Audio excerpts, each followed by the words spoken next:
कशा पद्धतीने ऐकावी आणि कोणते नियम पाळावे. बघा, कथा ही अमृत आहे. 3 प्रकारचं अमृत आहे. एक ज्ञानामृत आहे, एक कथामृत आहे आणि एक भजनामृत आहे. कथामृत म्हणजे दृष्टांत, ज्ञानामृत म्हणजे सिद्धांत आणि भजनामृत म्हणजे संत आपल्याला कथा सांगतात, ज्ञान सांगतात, भजन म्हणतात. त्या भजनाने वाणी पवित्र होते, चित्त निर्मळ होते. तुका म्हणे चित्त करावे निर्मळ आणि येऊनी गोपाळ राहे तेथे. चित्त शुद्ध झाल्याशिवाय भगवंताची प्राप्ती होत नाही. चित्त शुद्ध जरी आणि व्याघ्रहीन खाती सर्प जाय. तर अशा प्रकारे ही कथा परीक्षितीने ऐकली. आता ज्या वेळेस तो ऐकायला बसला त्यावेळेस स्वर्गातले देवलोक आले आणि रिकामेने आले, अमृत कलश घेऊन आले आणि म्हणायला लागले की परीक्षिती, तू हे अमृत घे आणि अमर होय आणि हे कथा आम्हाला दे. पण परीक्षिती राजा हुशार होता. राजानं विचार केला की हे स्वर्गातले देवलोक आहे, स्वर्गात कशाचीच कमी नाही. ज्या अर्थी हे स्वर्गातलं अमृत इथं मृत्यू लोकात घेऊन आपल्याला देतात, त्या अर्थी त्याच्या बदल्यात हे आपल्याला ही कथा मागतात. मग हे देवलोक जर आपल्याला अमृत द्यायला तयार आहे कथेसाठी, याचा अर्थ हे कथा अमृत त्या स्वर्गातल्या अमृतापेक्षाही श्रेष्ठ आहे. म्हणून त्या ठिकाणी म्हणतात ना, वैकुंठित म्हणजे स्वर्गीचे अमर इच्छिता ते देव, मृत्यू लोकी व्हावा जन्म आम्हा.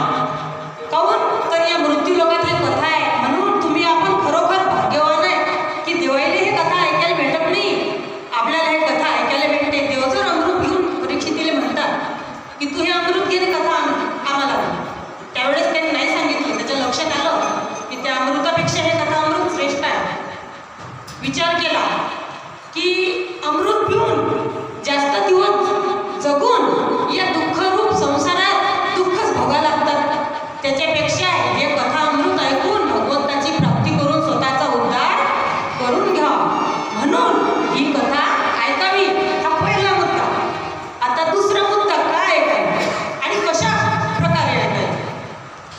बघा, ज्ञानेश्वर माऊली ज्ञानेश्वरीच्या 6व्या अध्यायातल्या 494 नंबरच्या ओवीत सांगतात की तरी ते मनाच्या कानी ऐकावे, बोल बुद्धीच्या डोळा देखावे, हे साठो वाटी घ्यावे चित्ताची. अर्थात या चांबड्याच्या कानानं नाही ऐकू, मनाचे कान करून ऐका आणि बुद्धीच्या डोळ्यानं त्याला पहा आणि हृदयात साठवा. असं हे कथा अमृत आहे. त्याच्यापेक्षा सोपा दृष्टांत सांगते म्हणजे लवकर लक्षात. बादशहा आणि बिरबल रस्त्यानं जात होते. जात असताना एक मूर्तिकार होता, त्याच्याजवळ अशा 3 मूर्त्या होत्या. सहज विचारलं बादशहाने, सहज विचारलं मूर्तिकार, काय रे म्हणे ही मूर्ती केवढ्याची? तो म्हणे 2000ची. दुसरी म्हणे 5000ची. तिसरी म्हणे 10,000ची. वास्तविक पाहता मूर्त्या सगळ्या सारख्याच होत्या. राजा म्हणते मूर्त्या सगळ्या सारख्या, किंमत का कमी जास्त? तर माणूस म्हणते की तुम्ही परीक्षा घेऊन बघा. आता बिरबल हुशार होता, राष्ट्रपतीपेक्षा पंतप्रधान हुशारच असते. त्या ठिकाणी बिरबल म्हणते थांबा, एक दोरा मागवला, त्या मूर्तीच्या कानात टाकला, तो इकून टाकला, तिकून बाहेर निघाला. दुसऱ्या मूर्तीच्या कानात टाकला, तो तोंडातून बाहेर निघाला आणि तिसऱ्या मूर्तीच्या कानात टाकला तर तो पुरा पोटात गेला. अर्थात लक्षात आलं असेल की श्रोता कसा असावा, कानाने ऐका आणि चित्तात साठवा. म्हणून अशा प्रकारे माणसाने श्रवण करावं, सर्व इंद्रियाचे कान करून ही कथा श्रवण करावी. उद्धार झाल्याशिवाय राहत नाही. आणि तिसरा मुद्दा, कथेचे काही नियम आहे, कठीण नाही, जेवढे झाले तेवढे पण. अल्पाहार घ्यावा. अल्पाहार घेतला की झोप येत नाही. जेवू नका असं म्हणणं नाही, जेवण करा. कारण आजकाल बऱ्याच लोकांना गोळ्या औषध घ्यावं लागतं, म्हणून उपास नाही धरला तरी अल्पाहार घ्या, म्हणजे निद्रादेवी त्रास देणार नाही. दुसरी गोष्ट, शक्य असल्यास दंडनमुंडन करू नये, म्हणजे केस कापू नये, नख कापू नये. आणि तिसरी गोष्ट शक्य असल्यास जमिनीवर झोपावं. बस याच्यापेक्षा काही हे 3 मुद्दे कठीण नाही. तर आता आपण आपल्या भागवत कथेला सुरुवात करणार आहोत. या ठिकाणी प्रथम सत्राचा जो आपला महात्म्याचा भाग आहे त्यातला पहिला श्लोक आहे. सच्चिदानंद रूपाय विश्वोत्पत्त्यादि हेतवे तापत्रय विनाशाय श्रीकृष्णाय वयं नमः. गोपाल कृष्ण भगवान की जय.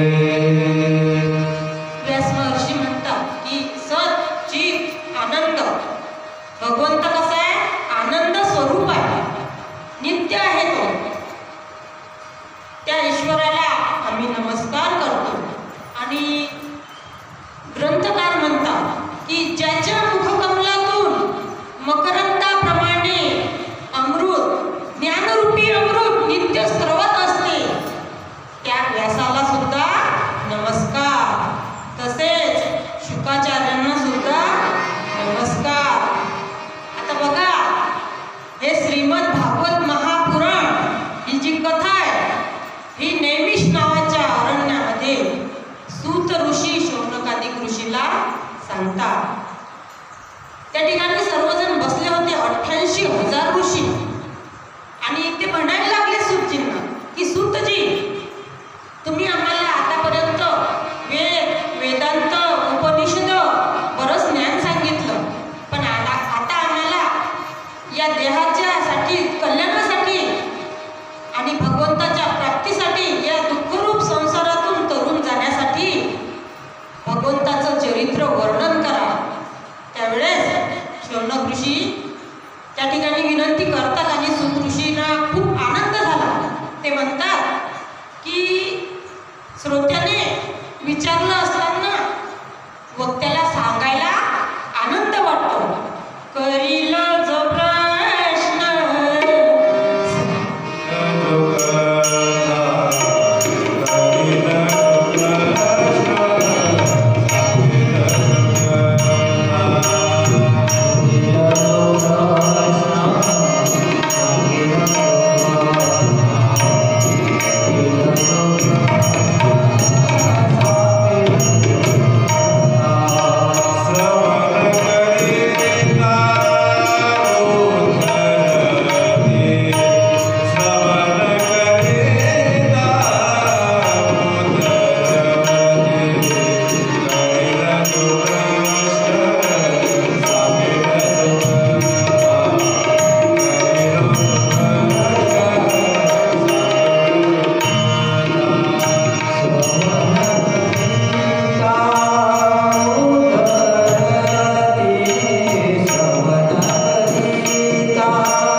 परीक्षिती राजाने शुकाचार्यांना विचारला होता. ही कथा या अगोदर बऱ्याच जणांनी सांगितली आणि ऐकली. जी कथा नारदाने व्यासांना सांगितली, हीच कथा ब्रह्मदेवाने नारदाला सांगितली आणि हीच कथा भगवंताने हंस रूपाने ब्रह्माजीला सांगितली. तीच कथा मी तुम्हाला सांगणार आहे. त्यावेळेस त्या ठिकाणी शौनक ऋषी सूत ऋषींना प्रश्न विचारतात की आम्हाला भगवंताचं चरित्र, निर्मळ कथा आणि भक्तांच्या कथा सर्व काही ऐकायचं आहे. त्यावेळेस त्यांनी सांगितलं की भागवत म्हणजे त्यात सगळंच काही आहे. जे भगवंताचे भक्त भगवंताच्या विषयी चर्चा करतात त्याला भागवत म्हणतात. आता त्यांनी सांगितलं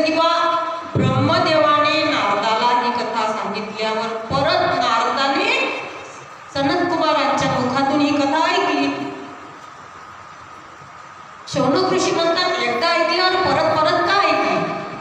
त्यावेळेस सूत ऋषी म्हणतात की नारद महर्षी फिरत फिरत फिरत फिरत जात होते आणि जात असताना त्यांनी बऱ्याच ठिकाणी बघितलं, काशी, प्रयाग, मथुरा, वृंदावन. त्यांना काही असं चांगलं वातावरण दिसलं नाही, एकदम असं गंभीर वातावरण दिसलं. आणि ज्यावेळेस यमुनेच्या काठी गेले त्यावेळेस त्यांना एक स्त्री दिसली आणि ती स्त्री रडत होती आणि तिच्या समोर दोन वृद्ध पुरुष पडलेले होते. त्यावेळेस ऋषी म्हणतात की त्या नारदांनी तिला विचारलं की तू कोण आहेस? त्यावेळेस तिने सांगितलं की मी भक्ती आहे. आणि हे कोण आहे? तर ते माझे दोन मुलं आहेत, ज्ञान आणि वैराग्य. मग नारद म्हणायला लागले की तू तरुण दिसते आणि तुझे मुलं म्हातारे का? त्यावेळेस तिने सांगितलं की नारद महर्षी, कलियुगाला सुरुवात झालेली आहे आणि त्या कलियुगाच्या प्रभावामुळे मी या वृंदावनात आली. मला तारुण्य प्राप्त झालं, पण माझ्या मुलांना बेशुद्ध अवस्था प्राप्त झाली. कारण या कलियुगामध्ये लोक अधर्माने वागतात, धर्माचं आचरण करत नाही. आणि या ठिकाणी तुम्ही आले, तुम्ही संत माया बाप कृपावर कायमी पतित कीर्तीवर तुम्ही आले. खूप चांगलं झालं, मोठ्या पुण्याईनं संतांचं दर्शन होते. संत दर्शन हा लाभ त्याच्यासाठी आता तुम्ही आले तर माझ्यावर कृपा करा आणि त्या ठिकाणी माझे मुलं जे पडलेले आहेत बेशुद्ध, त्याच्यासाठी काहीतरी उपाययोजना करा. पण नारद म्हणतात, मला तुझ्याबद्दल माहिती सांग. ती म्हणते, मी भक्ती आहे, माझा जन्म द्रविड देशात झाला. कर्नाटकमध्ये मी लहानची मोठी झाली आणि महाराष्ट्रामध्ये कुठे कुठे म्हणजे पंढरपूर सारख्या ठिकाणी माझा सन्मान झाला. पण गुजरातमध्ये मी जीर्ण झाली म्हणजे वृद्ध झाली आणि तिथून फिरत येत असताना माझे मुलं सोबतच होते, ते सुद्धा वृद्ध झाले. पण वृंदावनामध्ये भक्ती आहे त्याच्यामुळे मला परत तारुण्य प्राप्त झालं. पण लोक भक्ती करतात, पण कशी करतात? ज्ञान आणि वैराग्याची नाही. म्हणून माझे मुलं म्हातारेच राहिले. आता तुम्ही संत आहे, संत म्हणजे भगवंतच आहे साक्षात. तर माझ्या मुलांसाठी काहीतरी उपाययोजना करा की ज्यामुळे माझे मुलं तरुण होतील. आता त्या ठिकाणी नारदांनी वेदाचे मंत्र म्हटले, गीतेचा उपदेश केला, गीतेचे श्लोक म्हटले. ते तेवढ्या पुरते डोळे उघडत आणि परत निपचित पडत. ती वारा घालत होती. बरं, ती एकटीच नव्हती, शेकडो स्त्रिया होत्या. नारदांनी विचारलं की ह्या स्त्रिया कोण आहे? म्हणे ह्या नद्या आहेत, गंगा, जमुना, सरस्वती, या सगळ्या नद्या आहे म्हणे. आणि त्या तिच्या भोवती होत्या आणि ती त्या मुलांना वारा घालीत होती. शेवटी नारद तिथून निघाले आणि सगळीकडे विचारायला लागले की आता काय करावं की हे मुलं शुद्धीवर येतील भक्तीचे ज्ञानवैराग्य. त्यावेळेस आकाशवाणी झाली आणि सांगितलं आकाशवाणीद्वारे की नारदा, सत्कर्म करा. आता नारद विचारात पडले की सत्कर्म म्हणजे नेमकं काय करावं. फिरत फिरत आले बद्रिकाश्रमात. आता बद्री नारायण, विशाल म्हणतात त्याला, बद्री विशाल का? त्याचं विशाल नाव का पडलं बद्रीनाथचं? तर बघा, पंढरपूरला जसे विठोबा पुंडलिकाच्यासाठी विटेवर उभे राहिले, तसे त्या बद्री ठिकाणी बद्रीनाथ त्या विशाल राजाच्यासाठी थांबले. म्हणून त्या नगरीला बद्री विशाल असं नाव पडलं. आता त्या ठिकाणी नारद गेले. तिथं त्यांना संकादिकांचं दर्शन झालं. त्यांनी विचारलं नारदांना की तुम्ही नाराज दिसता, तुमचं मुख कोमेजलं आणि तुम्हाला कशाची चिंता आहे? कारण नारद तर ऋषी होते, ब्रह्मचारी होते. चिंता संसारिक माणसाला, संसाराच्या तापी तापलो मी देवा. आणि करीता आहे सेवा कुटुंबाची. संसारिक माणसाला चिंता असते, पण नारदाच्या काही मागे नाही पुढे नाही काहीच नाही. म्हणजे एकटा जीवन सदाशिव, पण चिंता कशाची आहे विचारलं. त्यावेळेस नारद महर्षी सांगतात की मी फिरत फिरत वृंदावनामध्ये गेलो, तिथं मला एक स्त्री दिसली. तिने सांगितलं की माझं नाव भक्ती आहे, माझा जन्म द्रविड देशात झाला, मी कर्नाटकात लहानची मोठी झाली आणि गुजरातमध्ये जीर्ण झाली आणि इथं आली वृंदावनात परत तरुण झाली. पण माझे जे मुलं आहेत ते म्हातारेच आहेत. त्यावेळेस त्याच्यावर काहीतरी उपाय करा. आणि तो उपाय योजना शोधत शोधत मी निघालो. आकाशवाणी झाली की सत्कर्म करा. आता तुम्हीच सांगा की सत्कर्म काय करायचं. त्यावेळेस त्यांनी सांगितलं की नारदा, श्रीमद भागवत महापुराण कथेचं आयोजन करा की त्या कथेमुळे त्या भक्तीचे जे 2 मुलं आहेत, ज्ञान आणि वैराग्य, त्यांना परत तारुण्य प्राप्त होईल. त्यावेळेस नारदांनी विचारलं की कथेसाठी जागा, पवित्र जागा पाहिजे ना कथेसाठी. आपण काही करायचं असलं की सडा टाकतो, सारवतो काहीच्या क्षणाने, गोमूत्र शिपडतो आणि तिथं पूजा करतो. त्यावेळेस त्यांनी सांगितलं की चला, आनंद वन आहे, म्हणजे आनंद घाट आहे हरिद्वारला, त्या ठिकाणी गंगेच्या काठावर, तिथं जाऊ आणि आपण श्रीमद भागवत महापुराण कथेचं आयोजन करू. निघाले नारद महर्षी आणि सनकादिक ऋषी गेले त्या ठिकाणी. तिथं सुंदरपैकी, आपल्या इथं किती सुंदरपैकी वातावरण निर्माण झालं बघा. तुळस माता शृंगारली, कलश पूजन झालं, अतिशय सुंदर असा दीप आणला. हे सगळं कार्यकर्त्यांनीच केलं बरं. आणि वातावरणही सुंदर आहे. कार्यकर्तेच मनानं स्वतःच्या आवडीनं करून घेतात. आमच्या पांडुबाबा तर सारखी धाव पडतात. तर असंच वातावरण त्या ठिकाणी.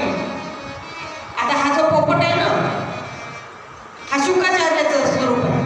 हे जे आहेत ना, हे नैमिषारण्यातले हे 88,000 ऋषी आणि सूत ऋषी आणि शौनक ऋषी आहेत. तर ही कथा जे सांगत आहे त्यांचा हा फोटो आहे, सूत ऋषी आणि शौनक ऋषीचा.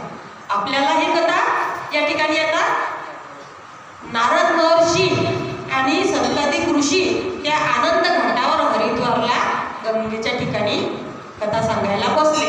केळीचे खांब, सौरभ, पाठ, नवग्रहाची पूजा, सगळी व्यवस्था झाली.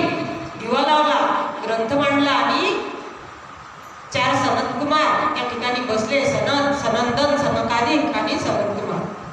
त्या ठिकाणी कथा सुरू झाली. सुरुवातीला सनकादिक म्हणतात की भगवंताचं नामस्मरण करा. श्री कृष्ण गोविंद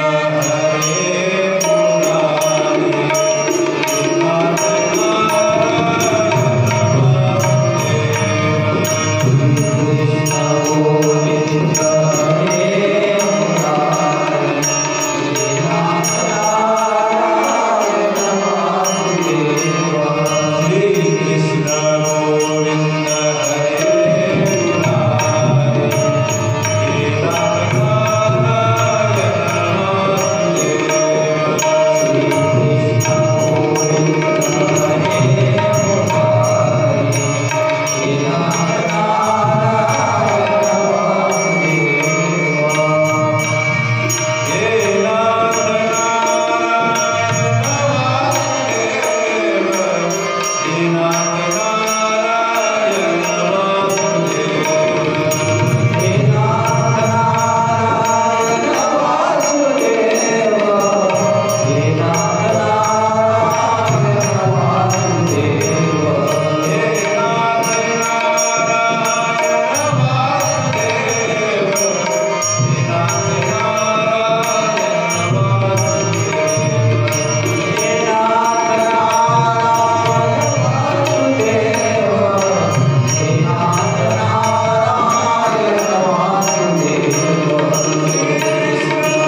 कृष्ण भगवान की जय. सनत कुमारांनी नारदांना त्या ठिकाणी कथा सांगायला सुरुवात केली की ही कथा ऐकल्याने सर्वांचाच उद्धार होते. अधोगती जर जीव गेला त्याचा सुद्धा उद्धार होते. आणि ऐकताना जिवंतपणी ती कथा पुण्य प्राप्त करून देते आणि मृत्यूनंतर मोक्षही प्राप्त करून देते. म्हणून प्रत्येक जीव या कथेचा अधिकारी आहे. भगवंताच्या भक्तीचा लहानपासून मोठ्यांनी लाभ घ्यावा. ज्ञानेश्वर माऊली म्हणतात ना, या रे या रे या रे लहान थोर याची भक्ती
त्या ठिकाणी सर्वांना अधिकार आहे. म्हणून सर्वांनी यावं आणि कथेचा लाभ घ्यावा.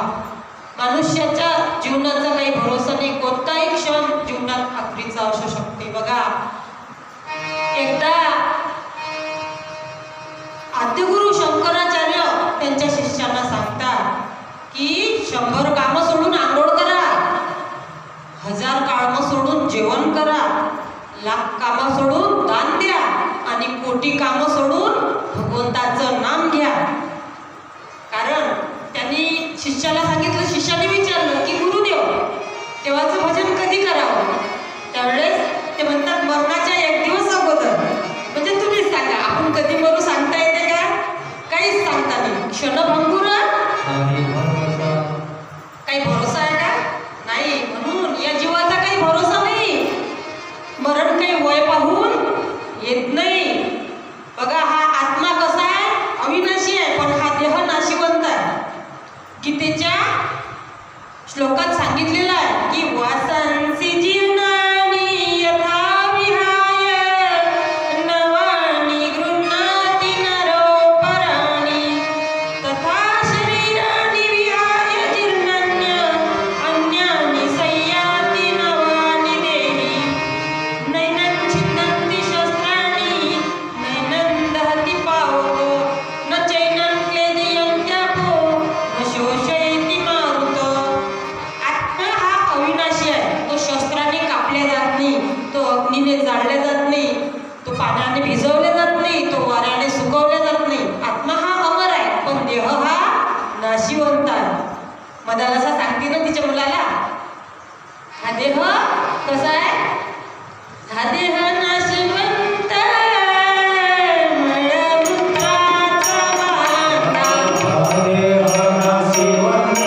कधीही काळ झेप घेऊ शकते.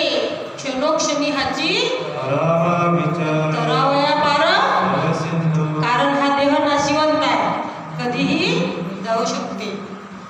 बघा त्या मदालसाने जसं पुत्राला सांगितलं समजावून, तसं संत सुद्धा आपल्याला सांगतात या जगात दोनच गोष्टी महत्वाच्या आहेत. देणं को दान और लेणे को हरिनाम. या दोनच गोष्टी सोबत येतात. नाम घेतलं ते सोबत येते, दान केलं ते पुण्य सोबत येते, बाकी सगळं इथं पडल राहते. आणि संतांच्या ठिकाणी म्हणजे हे काय दाने दाने पे लिखा है, तुम्ही एक दाना देसाल त्याचं 1000 पटीनं तुमचं पुण्य, तो एक दाना पीठ होईल त्याचं, आणि किती जणांच्या पोटात जाईल, किती जणांचा आत्मा तृप्त होईल. हे जे कार्य असते भगवत कार्य, हे 1 रुपया तेवढाच 100 रुपयाचा. आपण घरात 100 खर्च केले त्याच्या बरोबरीचा 1 रुपया. थोडं जरी दिलं तरी एवढ्या जणांना भेटते. ते भगवंताने पहा, भगवत प्रत्येक माणूस हा ईश्वराचा अंश आहे. ममई वंश जीवलोके जीवभूत सनातन. प्रत्येक माणूस हा ईश्वराचा अंश आहे. म्हणून माणसाची सेवा केली त्याच्यात ईश्वरच आहे, ते ईश्वरालाच पावन होते. समदृष्टी, याला समत्वम योग उच्चते म्हणतात गीतेमध्ये.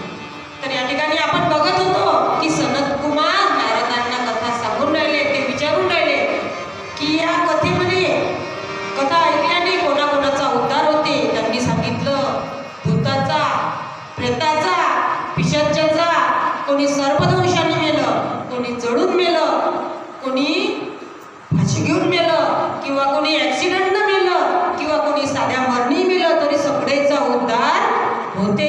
त्यावेळेस त्यांनी अतिशय सुंदर कथा सांगितली. सनत कुमार नारदांना म्हणतात की नारदा नीट लक्ष देऊ नये का, सर्वांगाचं कान करू नये का, की तुंगभद्रा नावाच्या नदीवर एक शहर होतं.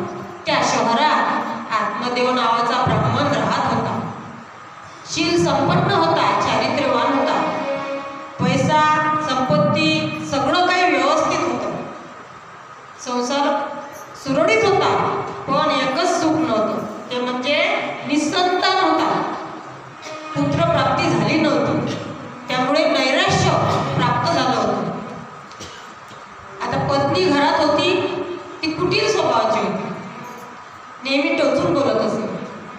घरात मूल नाही, दारात झाड होतं, त्याला फुल नव्हतं, फळ नव्हतं. गोठ्यात गाय होती, तिला वासरू सुद्धा नव्हतं. कंटाळला, निसंतान म्हणून लोक अपशब्द बोलत होते की वाचव काय, याला मुलबाळ नाही झालं. निघाला राग आता आत्महत्याच करतो म्हणे. गेला चालत चालत दूरवर अरण्यामध्ये गेला. नदीकाठी पाणी प्यायला आणि एक झाड होतं, त्या ठिकाणी त्या वृक्षाखाली एक संत बसलेले होते. त्यांचं दर्शन घेतलं आणि आता संतांचं दर्शन घेतलं आणि आपल्या जीवाचं काही बरं वाईट करू मनात आणलं. संतांनी विचारलं, संत भूतकाळ भविष्यकाळ आणि वर्तमान काळाचं जाणत असतात, म्हणून विचारलं की तू चिंताग्रस्त दिसतो, कसली चिंता लागून बसली आहे तुला. त्यावेळेस त्याला रडू कोसळलं आणि सांगितलं की संत महात्मा, मला पुत्र संतती नाहीये, मी कंटाळलो जीवनाला, संपत्तीला वारीस नाहीये, पण काय करू, आता उतार वय झालं, आता मूल नाही काही नाही, सगळे जण हिटहिट करतात, म्हणून मी निघालो आत्महत्या करायला. त्यांनी सांगितलं आत्महत्या करणं पाप आहे. मग म्हणजे आता तुम्हीच काहीतरी उपाय सांगा की मला पुत्र होईल. ऋषींनी डोळे लावले आणि बघितलं की तुला 7 जन्म पुत्रप्राप्ती होणार नाही. पण तो हट्टी भेटला, तुम्ही साधू आहे म्हणे, तुम्ही जर मनात आणलं तर काही होऊ शकते, मला काही ना काही करून पुत्रप्राप्ती व्हायलाच पाहिजे. चरण सोडलेच नाही. शेवटी ऋषीनं एक फळ दिलं, हे फळ घे, तुझ्या पत्नीला खायला दे, तिला सांग की 9 महिनेपर्यंत बाळ होईपर्यंत शुद्ध आचरण कर, रोज आंघोळ कर, रोज देवाचं भजन कर, 1 टाइम जेवण कर, नित्य नियमाने सांगितले सगळे नियम पाळ, जमिनीवर जो आणि खोटं बोलू नको, निंदा चुगली करू नको असं सांगितलं. आता त्याने ते फळ घेतलं, आनंदित झाला, घरी गेला. घरी गेल्यावर पत्नीला फळ दिलं, सांगितलं की मला साधू भेटले आणि त्यांनी हे फळ दिलं, या फळामुळे तुला मुलबाळ होईल, पुत्र संतती होईल. आता तिचं नाव धुंदुली होतं. धुंदुली म्हणजे तर्क वितर्क करणारी बुद्धी किंवा दुष्ट बुद्धी. ते नेहमी मनातल्या मनात तर्क करत आहे, हे असंच खाऊ नशील, ते तसंच खाऊ नशील. आता तिनं ते फळ घेतलं, खाल्लं नाही, ठेवून दिलं घरात. एक दिवस तिची बहीण आली. बहीण म्हणायला लागली की काका म्हणे सोकलेली दिसते, आजारी आहे का? नाही म्हणे. सविस्तर घटना सांगितली की माझ्या पतीने एका साधू महाराज जवळून फळ आणलं आणि ते मला खायला सांगितलं, पण मला त्यांनी नियम सांगितले आणि फार कठीण नियम आहे की चुकल्या करायच्या नाही, इकडे तिकडे कोणाशी खोटं बोलायचं नाही. पण मला तर म्हणून खोटं बोलल्याशिवाय जमत नाही, चुकले केल्याशिवाय अन्न हजम होत नाही. करू तर काय करू? बहीण म्हणते अगं सोपी आयडिया आहे, मला मी गरोदर आहे म्हणे आणि तुझ्या गोठ्यात गाय आहे, तिला ते फळ टाकून दे. पतीला सांग की फळ खाल्लं आणि मला जे मूल होईल ते मी तुला देऊन टाकीन. वाटल्यास तू माझ्या पतीला समजावून काही धनसंपत्ती देऊन टाक म्हणे. ते म्हणे आयडिया चांगली आहे, तसंच करते. आता बहीण राहिली, हिनं पोटाला कापडं गुंडाळले आणि गरोदरपणाचं सोंग केलं. पतीला सांगितलं की मी गरोदर आहे आणि ते फळ मी खाल्लं. इकडे गायला सुद्धा गरोदरमध्ये गायला सुद्धा कामच राहिली काय. बरोबर 9 महिने 9 दिवस झाले. हे धुंदुली तिची बहीण होती ना, तिची डिलिव्हरी झाली, तिने ते बाळ तिला दिलं आणि तिच्याकडे अफवा उडवली की माझं बाळ झालं आणि मेलं आणि ते बाळीला दिलं. आणि हिने सांगितलं पतीला, धुंदुलीने, की मला बाळ झालं, पण माझं बाळ रडते, मला दूध नाही आहे. आणि माझ्या बहिणीला मूल झालं पण तिचं मूल मेलं, पण तिला दूध आहे तर मी माझ्या बहिणीला माझ्याकडे ठेवून घेते आणि तिचं दूध माझं बाळ पिईल. असं खोटं नाटक बनवा बनवी केली. आता माणूस साधा भोळा होता, तो म्हणे काही हरकत नाही. साली राहिली जिजाजीच्या घरी. ते बाळ लहानचं मोठं झालं. आता ते दुष्ट बाई, ते संस्कारच तसे दुष्ट. लहानचं मोठं व्हायला लागलं. इकडे 3 महिन्याचं बाळ झालं, गाईला पण मूल झालं. ते मूल अगदी मनुष्याकृती होतं, फक्त त्याचे कान गाईसारखे होते. म्हणून त्या आत्मदेव ब्राह्मणाने त्याचं नाव गोकर्ण ठेवलं. आता हे दोघं भाऊ एकाच घरात वाढून राहिले. गाय ही माय असते, हिच्या पोटात 33 कोटी देव असते. तुम्ही विचार करा, त्या गाईच्या गर्भातून जन्माला आलेला मुलगा किती संस्कार संपन्न असेल. विशेष म्हणजे साधूंच्या हस्तस्पर्शाने पवित्र झालेलं फळ होतं ते. त्या फळापासून झालेलं ते बालक होतं आणि गाईच्या गर्भामध्ये राहिलं. तो अतिशय संस्कार संपन्न मुलगा होता. आता हा हिच्या पोटी जन्माला आला, धुंदुलीच्या बहिणीच्या पोटी. तिचं दूध पेला आणि तिचे संस्कार वाईट, त्याच्यापुढे त्याला वाईट वळण लागलं आणि म्हातारपणात झालेला. आधीच म्हातारपणी झाला, एकुलता एक आणि लाडात मागवला. म्हणून लहानपणी मुलांचे लाड करावे, पण जास्त करू नये, त्यांना पैसे जास्त देऊ नये. दिले तर हिशोब विचारायला पाहिजे की बाबू तू पैसे दिले पण तू काय खर्च केला. नाही तर मुलांना वाईट व्यसनं लागतात. बघा, कुंभार मडकं घडवते, आतमधून हात लावते त्याला आणि वरून थापीनं ठोकते. का ठोकते? की पक्क झालं पाहिजे. म्हणजे भाजलं की किती पाणी टाका, किती पाणी भरा त्याच्यात, ते विरघळत नाही. तसं आपले मुलं असतात, ओल्या मातीसारखे. त्याला घडवणं आपलं काम आहे. पैसे द्या, पण आपल्याला 5 मागले तर आपण 10 देतो. मुलगा काय करते, बाकीचे पैसे विचारत नाही, म्हणून पुढे हानी होते. त्या ठिकाणी तसंच झालं. तर धुंदुकारी वाईट वळणानं लागला. आता हा जो बाप होता त्याला पैसे मागायचा. बाप कंटाळला. शेवटी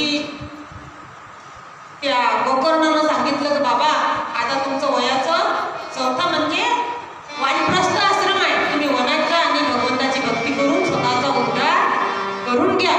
त्या ठिकाणी आत्मदेव ब्राह्मण वनात निघून गेला. हा सुद्धा 1.5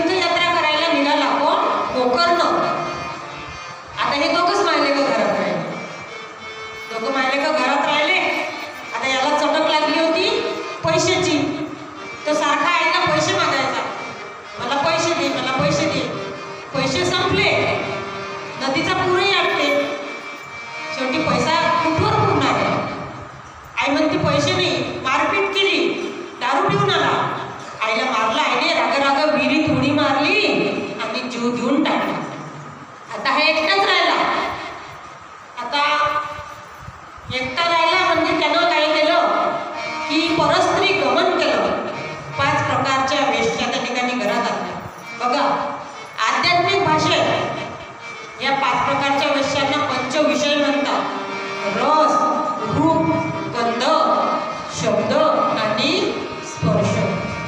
आपले इंद्रिय आहे, हे इंद्रिय या पंचविषयाचं सेवन करत असतात. आपली जे जीभ आहे ना ते रसाचं सेवन करते, डोळे आहे ना ते रूपाचं सेवन करतात, स्पर्श हे वायू म्हणजे रस, रूप, गंध, स्पर्श, शब्द आणि हे सगळे या विषयाचं सेवन करतात. तर त्याला त्या 5 विषयाचं सेवन करण्याची सवय लागली म्हणजे तो विषय के बंधों से बांधा गया संत समागम को भूल गया. संत समागम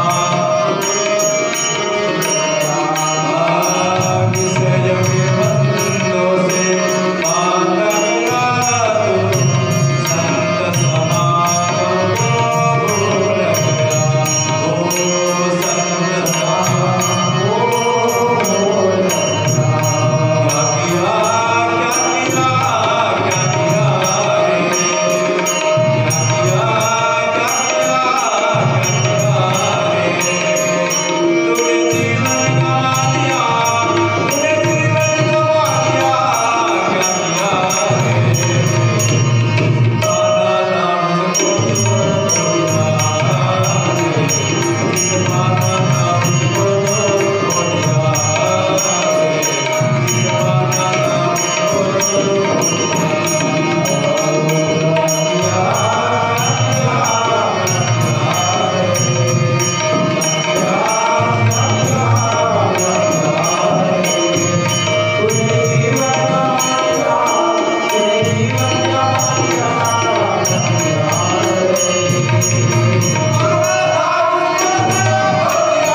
भगवंताची प्राप्ती केली नाही. जिसे पाना था उसका तो दिया रे.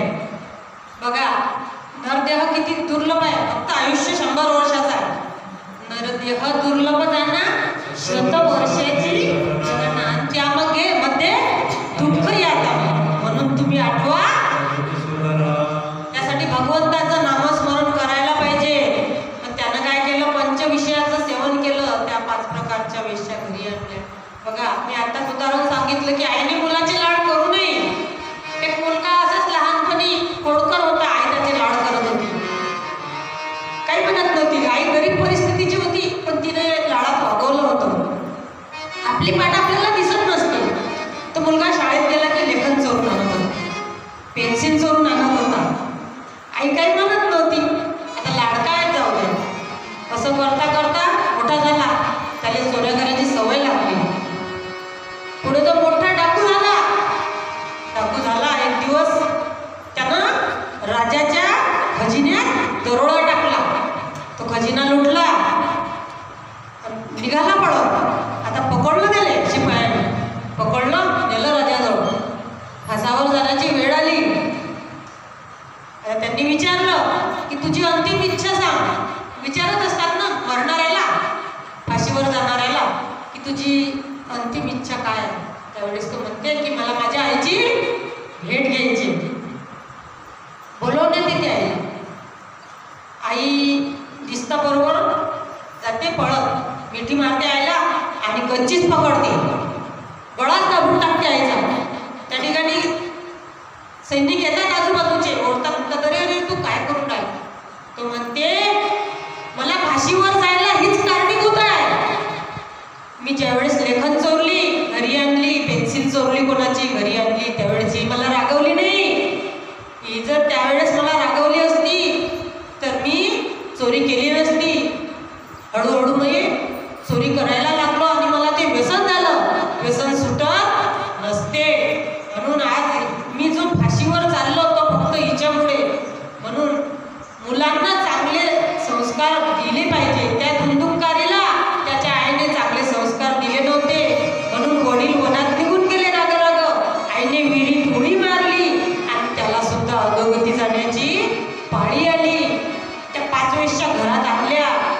त्यांचे लाड पुरवण्यासाठी चोऱ्या करायचा. एक दिवस राजाचा खजिना चोरून आणला, घरात ठेवला.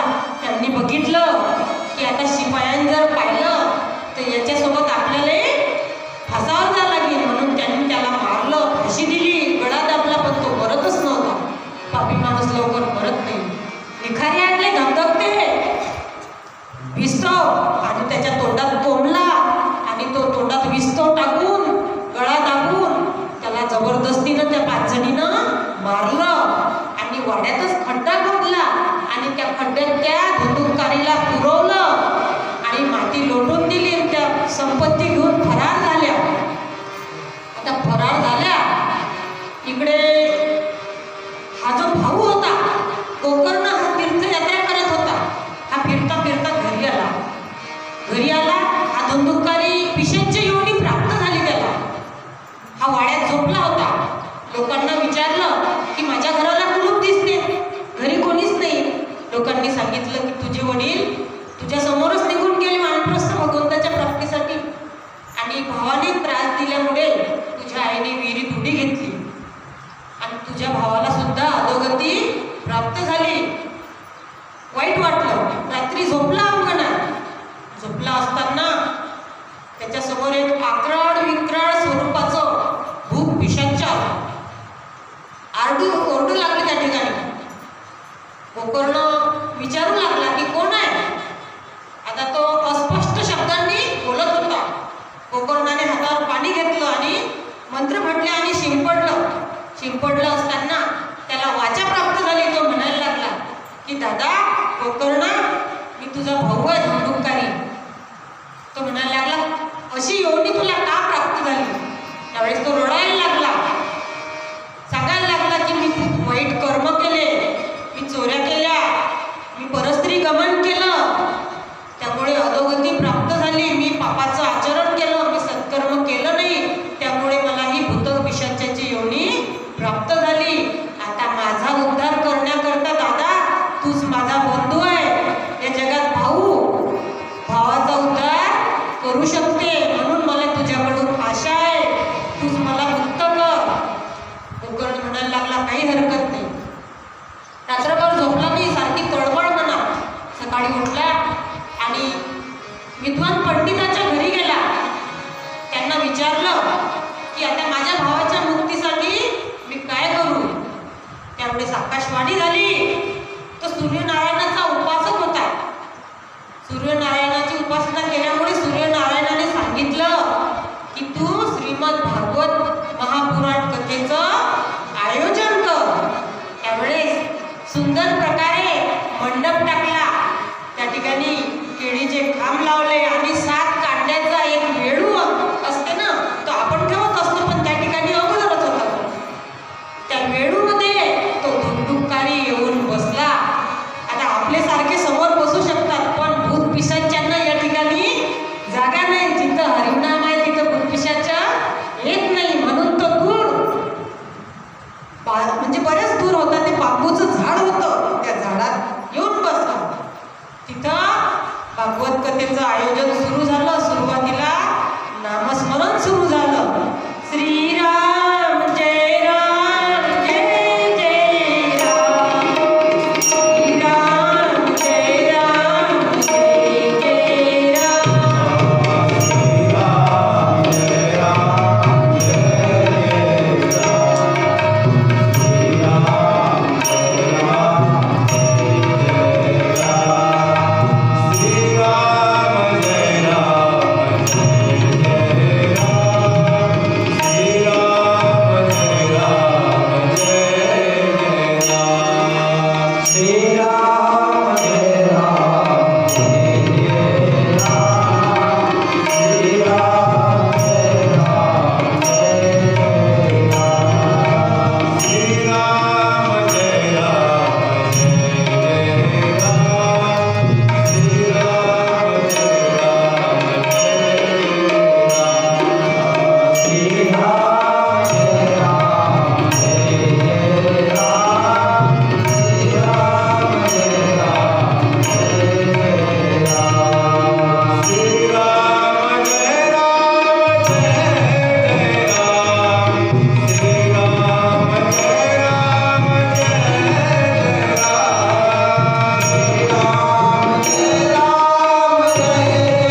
महात्म्याला सुरुवात झाली.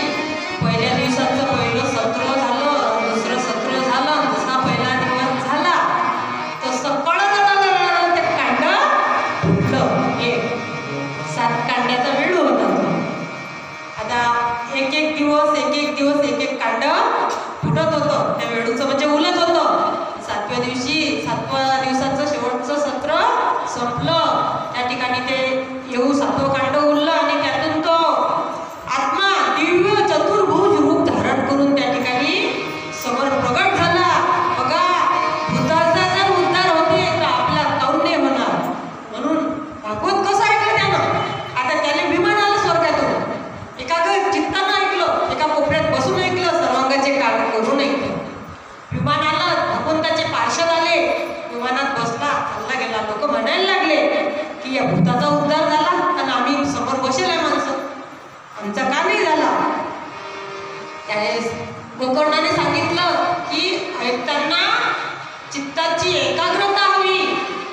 त्या ठिकाणी तुमचं चित्त फक्त आणि फक्त भगवंताच्या भक्तीतच. दुसरीकडे चित्त विक्षेप, बल, विक्षेप आणि आवरण या 3 गोष्टीमुळे कथेत बाधा येत असते. तर तुम्ही भगवंताचं नाम घेत घेत कथेत मग्न व्हा, म्हणजे तुमचा सुद्धा उद्धार होईल. असं त्याने त्या लोकांना सांगितलं. परत भागवत लावलं, परत एकदा सप्ताह केला आणि तो सप्ताह झाल्यानंतर विमाने आले स्वर्गातून आणि त्या नगरीतले सगळे लोक त्या ठिकाणी त्या गोकर्णात सुद्धा उद्धरून गेले. असं हे सूत ऋषी शौनक ऋषीला सांगतात की नारद महर्षी त्या ठिकाणी ऐकून राहिले आणि सनातन सनतकुमार सनकादिक हे ऋषी कथा सांगून राहिले. आता ती कथा ऐकत असताना यांचं मन तृप्त झालं. त्या ठिकाणी कथेत जेवढे लोक बसलेले होते त्यांच्या समोर भगवान कृष्ण उद्धवाला घेऊन आले. आनंदाने त्यांचा सत्कार केला आणि सांगितलं की तुम्ही लोकांच्या कल्याणासाठी आहे, जगाच्या कल्याणात देह कष्टमिती तुम्ही ना हा लोकांच्यासाठी उपकार केला, मग आम्ही तुमच्यावर खुश आहे, सांगा तुम्हाला काय पाहिजे. त्यावेळेस ते लोक म्हणतात की भगवंता तुम्ही तुमचं स्वरूप या ग्रंथामध्ये साक्षात ठेवा. तुम्ही जिथं कथा असेल तिथं तुम्ही हजर व्हा. जिथं हा ग्रंथ आहे, ग्रंथ नव्हे हा गीतेवेदी म्हणून हा ग्रंथ नाही, हा श्रीकृष्णच आहे साक्षात. त्या ठिकाणी भगवंताने आशीर्वाद दिला, वरदान दिलं की जिथं जिथं भागवत कथा आहे तिथं मी उपस्थित आहे. आपलं या चर्मचक्षुने पाहू शकत नाही, पण भगवंत खरोखर जिथं कथा आहे तिथं असतात. आता तिथं नारद मुनी हजर होते, तिथं शुकाचार्य पण आले, त्यांना सुद्धा त्या कथेचा आशीर्वाद प्राप्त झाला. आदरणीय हरिभक्तीपरायण निंबोडकर महाराज आले, त्यांचं अभिनंदन.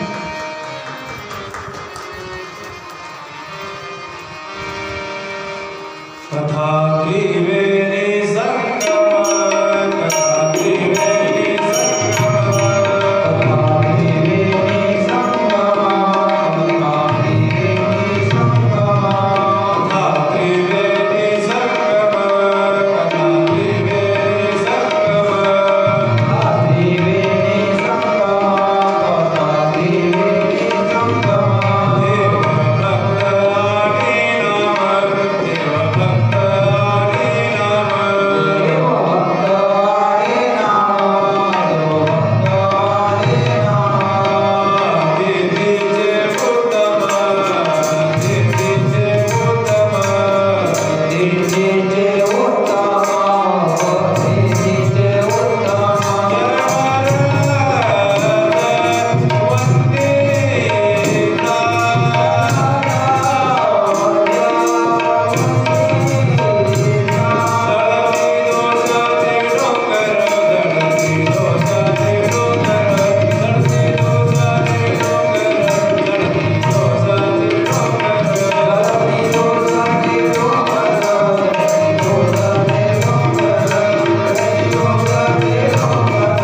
विराजमान झाली आणि ही कथा नारद महर्षींनी ऐकली.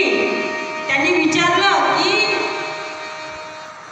सनकादिक ऋषींना सुतांनी सांगितलं की ह्या कथा कोणी कोणी कोणाकोणाला सांगितली. ते म्हणतात ही कथा ब्रह्मदेवाने नारदांना सांगितली, सनकादिकांनी सुद्धा सांगितली, नारदांनी व्यासाला सांगितली आणि व्यासांनी शुकाचार्याला सांगितली, शुकाचार्यांनी परीक्षितीला सांगितली. आणि ही भगवान कृष्ण ज्यावेळेस निर्यात झाला, भगवंत या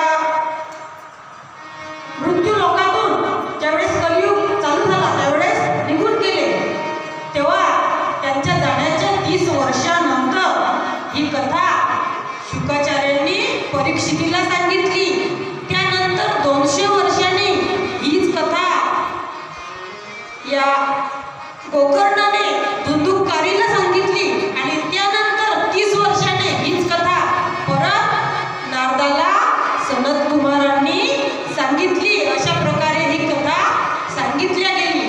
आता नारद महर्षी तिथून निघाले आणि आपली विणा हाती घेतली आणि तृप्त झाले ती कथा ऐकून. आणि दुसरीकडे भक्तीचा प्रचार. नारद हे भक्तीचे आचार्य आहे. आपण नारद भक्तिसूत्र वाचतो ना, खूप सुंदर आहे. त्या निघाले, हाती विणा घेतला आणि आता पुढच्या ठिकाणी जायचं म्हणून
अभिनंदन करायचं विसरून गेली, क्षमा असावी.